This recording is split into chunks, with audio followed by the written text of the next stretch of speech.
আসসালামু আলাইকুম বন্ধুরা, সবাই কেমন আছেন? আশা করি সবাই ভালো আছেন। আমি Ripon video version 1।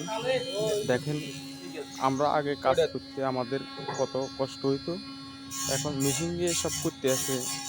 Jointer machine বাইরেছে, অনেক ধরনের মেশিন বাড়ছে, বিভিন্ন ধরনের মেশিন বাড়ছে। দরজা বানাইতে আগে এক একটা দরজার পিছনে 8-9 হাজার টাকা করে। এখন 8-9 হাজার টাকা দিয়ে দরজা কিনিয়ে লওয়া যায়। এই জয়েন্টার মেশিন কাঠ মিলাইতাম আগে আমরা বওনা মারি, এখন আর লাগে না। বওনা কষ্ট লাগে না।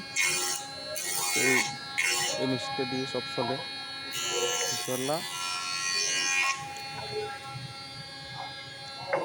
দেখেন কত প্রযুক্তি, এই সমস্ত প্রযুক্তি বার হয়ে আঙ্গ কত সহজ হয়ে গেছে। এটা কি সাপ্লাস কেন? আঙ্গ আমরা আগে একলা কাজ করতে আঙ্গ খুব কষ্ট হইতো, এখন একলা কাজ আঙ্গ কোনো সমস্যা নেই। আশা করি